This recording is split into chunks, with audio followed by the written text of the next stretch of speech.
Hello বন্ধুরা, আশা করি সবাই ভালো আছেন। আজকে আমরা ভেরিয়েবল সম্বন্ধে আলোচনা করব, অর্থাৎ সি প্রোগ্রামিংয়ে ভেরিয়েবল কী জিনিস সেটা নিয়ে আলোচনা করব। সি প্রোগ্রামিং ল্যাঙ্গুয়েজে ভেরিয়েবল একটা খুবই গুরুত্বপূর্ণ বিষয়। কারণ গুরুত্বপূর্ণ কেন? গুরুত্বপূর্ণ এই কারণেই, প্রতিটা সি প্রোগ্রামকে লেখার জন্য ভেরিয়েবল আমাদের ডিক্লেয়ার করতে হবেই। এবং তাহলে ভেরিয়েবল যেহেতু প্রতিটা প্রোগ্রামিংয়ে ডিক্লেয়ার করতে হবে, সেহেতু ভেরিয়েবলকে শেখা আমাদের অনিবার্য। সেই জন্য এই ভিডিওটার মধ্যে আমরা ভেরিয়েবল সম্বন্ধে আলোচনা করব, এবং যে সমস্ত টপিকগুলো নিয়ে আলোচনা করব সেগুলো এখানে লেখা আছে। অর্থাৎ হোয়াট ইজ ভেরিয়েবল, ভেরিয়েবল কী, নিডস অফ ভেরিয়েবল, ভেরিয়েবলের প্রয়োজনীয়তা কী, টাইপস অফ ভেরিয়েবল, ভেরিয়েবলের টাইপসগুলো কী ধরনের হয়, যদি আমরা ভেরিয়েবল একটা লিখতে চাই সি প্রোগ্রামিংয়ের মধ্যে, সে ভেরিয়েবলগুলো আমরা কিভাবে লিখব, অর্থাৎ rules for naming C variables. তারপর সেই ভেরিয়েবলগুলোকে কিভাবে ডিক্লেয়ার করব, কিভাবে ইনিশিয়ালাইজ করব, বা ডিক্লেয়ার অ্যান্ড ইনিশিয়ালাইজ, ডিক্লেয়ার এবং ইনিশিয়ালাইজ একটা স্টেটমেন্টের মধ্যে কিভাবে করব, সেইগুলো আমরা একে একে দেখব। এবং এর সাথে সাথে থিওরিটিক্যাল জিনিসগুলোর সাথে সাথে আমরা একসাথে প্র্যাকটিক্যালও করে দেখাবো আপনাদের, যাতে করে আপনাদের বুঝতে খুবই সুবিধা হয়। এবার চলুন তাহলে আমাদের হোয়াট ইজ অ্যাকচুয়ালি ভেরিয়েবল সেটা আলোচনা করে নিই। তা ভেরিয়েবল কি সেটা আলোচনা করার আগে আমি একটা কথা বলতে চাই, সেটা হলো ডেটা। ডেটা কী জিনিস? ডেটা হলো র মেটেরিয়ালের একটা রূপান্তর। অর্থাৎ আমার নাম রুম্মান আনসারি, এটার কোনো ভ্যালু নেই। রুম্মান আনসারির কোনো প্রয়োজনীয়তা থাকবে না যতক্ষণ না বলে দেওয়া হবে যে এটা একজন মানুষের নাম বা কোনো একটা ছেলের নাম। তাহলে আমরা কি বলতে পারবো যে রুম্মান আনসারি একটা ডেটা। ডেটা কেন ডেটা? কারণ এটা একটা স্পেসিফিক ভ্যালুকে আমাদের রিপ্রেজেন্ট করছে। তেমনই যদি কাউ বলি, কাউ একটা কাউ বলে কাউ যখন আমরা বলছি, অর্থাৎ গরু, তখন আমরা কি বলছি যে কাউ একটা প্রাণী। তার মাধ্যমে কী বোঝা যাচ্ছে যে এটা একটা ডেটা অ্যাকচুয়ালি। কিন্তু কাউ বলতে কোনো শব্দ নেই। যতক্ষণ না আমরা বলে দেবো যে কাউ একটা প্রাণী, তখন সেটা র মেটেরিয়াল থেকে আমাদের ডেটাই পরিণত হয়ে গেল। অর্থাৎ যেমন আমার নামের কোনো গুরুত্ব থাকবে না যতক্ষণ না বলে দেওয়া হবে যে এটা কার নাম, বা এটা একটা মানুষের নাম বা একটা ছেলের নাম, ততক্ষণের গুরুত্ব থাকবে না। অর্থাৎ কোনো একটা র মেটেরিয়ালকে আমরা যখন স্পেসিফিক কোনো একটা ভাবে রিপ্রেজেন্ট করছি, তখন সেটাই ডেটায় পরিণত হয়ে যাবে। তো সেই ডেটাগুলোকে আমরা একটা জায়গায় স্টোর করতে পারবো।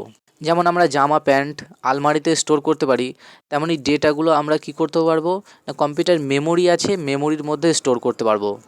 আপনি একটা ভেরিয়েবলকে একটা বক্সের মতো ভাবতে পারেন, বা একটা বাকেটের মতো ভাবতে পারেন, যেই বাকেটগুলোর মধ্যে আমরা কি করি, ভ্যালুগুলোকে আমরা স্টোর করি। অর্থাৎ সেই ভ্যালু লোকেশনের মধ্যে আমরা সেগুলোকে স্টোর করে রাখি, জমা করে রাখি, পরবর্তীতে ইউজ করে রাখবো।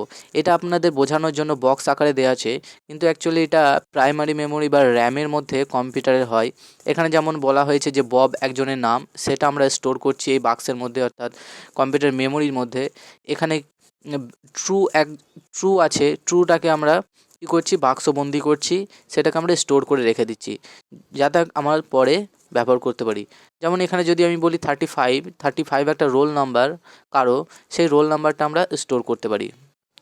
তো এই ছিল আমাদের ভেরিয়েবল। এবার এখানে কি লেখা আছে সেটা একটু পড়লেই আপনি একদম ক্লিয়ার হয়ে যাবে অ্যাকচুয়ালি ভেরিয়েবল কী। তাহলে কি অ্যাকচুয়ালি ভেরিয়েবল? ভেরিয়েবলস আর সিম্পলি নেমস। তাহলে ভেরিয়েবল কিছুই নয়, এগুলো এক ধরনের name, use to refer to some location in memory. মেমোরির মধ্যে কোনো একটা জায়গাকে স্পেসিফাই করার জন্য, বলার জন্য আমরা কি করি, ভেরিয়েবলগুলো ইউজ করি। A location that holds a value with which we are working. তাহলে কোনো একটা কম্পিউটার মেমোরি লোকেশনের মধ্যে কোনো একটা ভেরিয়েবল ডিক্লেয়ার করলাম, মানে সেই মেমোরির মধ্যে আমরা একটা লোকেশন তৈরি করলাম, যেই লোকেশনটাকে নিয়ে, যেই লোকেশনের মধ্যে থাকা ভ্যালুগুলোকে নিয়ে আমরা কাজ করব আমাদের প্রোগ্রামিংয়ের মধ্যে। তারপরে দেখুন, it may help to think of variable as a place holder of a value. তা ভ্যালু কী জিনিস? অর্থাৎ 35, ট্রু, বব, এগুলো সব একটা ভ্যালু। এই ভ্যালুগুলোকে আমরা মেমোরির মধ্যে রেখে দিচ্ছি, বা প্লেস হোল্ডার হিসাবে আমরা এটাকে বিবেচনা করতে পারি, ভাবতে পারি।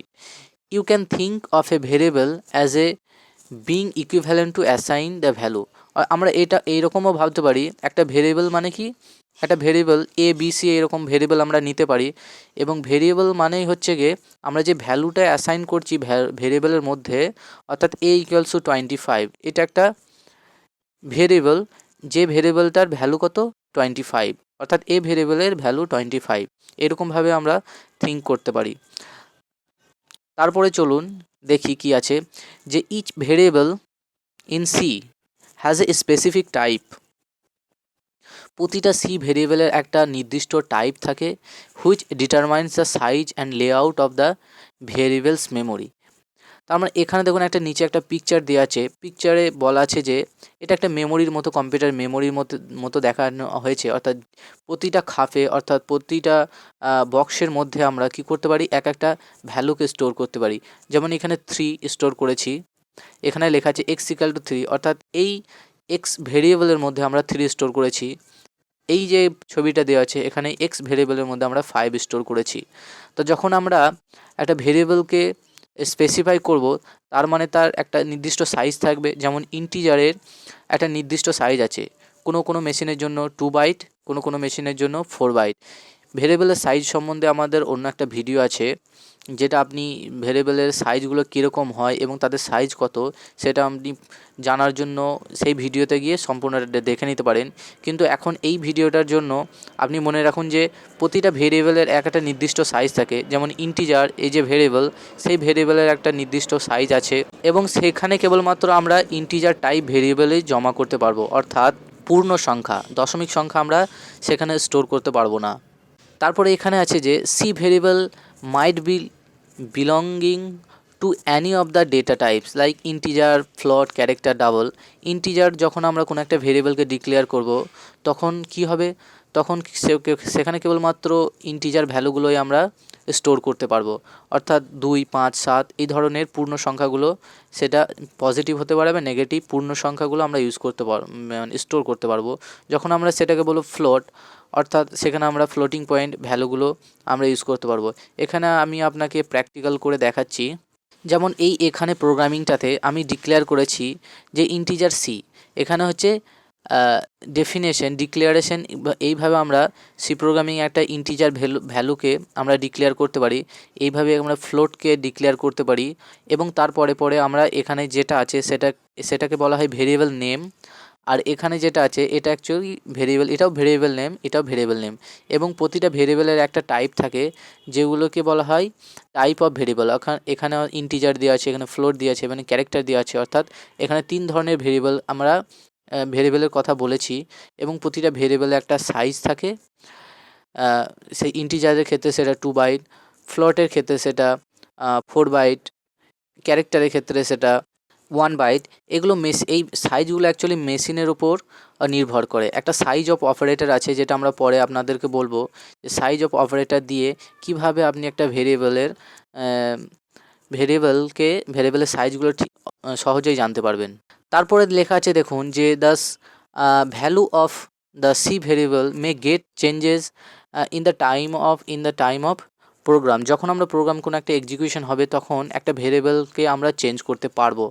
অর্থাৎ এখানে দেখুন, যদি আমরা এক্স ইকাল টু 3 লিখি, তাহলে এই এক্স ভেরিয়েবলের 3 অ্যাসাইন হয়ে যাবে, অর্থাৎ 3টা স্টোর হয়ে যাবে।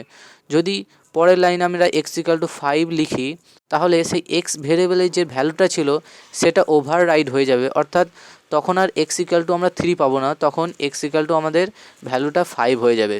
এখানে দেখতে পাচ্ছেন যে আমাদের কি ধরনের ভ্যারিয়েবলের টাইপগুলো হতে পারে, অর্থাৎ character, integer, float, double, void, এই রকম আমাদের ভেরিয়েবলের টাইপগুলো হতে পারে। তো এই ধরনের আমাদের ভেরিয়েবলের টাইপগুলো হতে পারে এবং যখন কোনো একটা ভেরিয়েবলকে ডিক্লেয়ার করব, তখন কিভাবে করব, তখন টাইপ অফ ভেরিয়েবল, অর্থাৎ সেটা ইন্টিজার, ফ্লোট, ডাবল, সেটা ডিক্লেয়ার করব। তারপরে আমরা ভেরিয়েবলের নাম বা ভেরিয়েবল 3-4টে ভেরিয়েবল একসাথেও ডিক্লেয়ার করতে পারি। সেটা আমরা প্র্যাকটিক্যাল করে এক্ষুনি দেখাচ্ছি আপনাদের। যেমন এখানে এক্সাম্পল সব আমরা দিয়েছি, যদি কোনো একটা ইন্টিজার ভেরিয়েবল আমরা যদি কে ডিক্লেয়ার করতে চাই, ভেরিয়েবল নিয়ে কাজ করতে যাই, ইন্টিজার ভেরিয়েবল নিয়ে কাজ করতে যাই, তাহলে সেই ভেরিয়েবলের টাইপটা অর্থাৎ ইন্টিজার এবং তারপর ভেরিয়েবলের নেম অর্থাৎ রোল নাম্বার, আর এরপরে এখানে সেমিকোলন মাস্ট দিতেই হবে। এখানে দেওয়া নেই, কিন্তু আপনাকে সেমিকোলন দিতে হবে। সেটা আমি আপনাকে ছোট্ট করে একটা প্র্যাকটিক্যাল করে দেখাচ্ছি। এটা আমি আগে দেখিয়েছিলাম যে যদি আমরা কোনো একটা ইন্টিজার ভেরিয়েবলকে ডিক্লেয়ার করতে চাই তাহলে এরকমভাবে ডিক্লেয়ার করতে পারবেন। এখানে আপনি কমা দিয়ে ডি বলে একটা ভেরিয়েবল নিতে পারবেন, অর্থাৎ ভেরিয়েবল লিস্ট সি এবং ডি দুটো ভেরিয়েবল ক্রিয়েট করলাম মেমোরির মধ্যে, যার নাম সি এবং ডি, এবং ঠিক একই রকম ফ্লোট ক্যারেক্টার।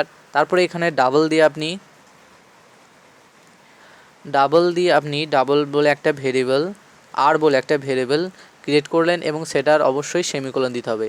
এবং এর ব্যবহারিক রূপগুলো কিভাবে, এই নাম আমি লিখে দিলাম সি ডি ভেরিয়েবলের নাম, এই নামগুলো কিভাবে হয় সেগুলো আমরা পরের ভিডিওতে ডিসকাস করব, কারণ এই ভিডিওটা অনেকটা বড় হয়ে গেল।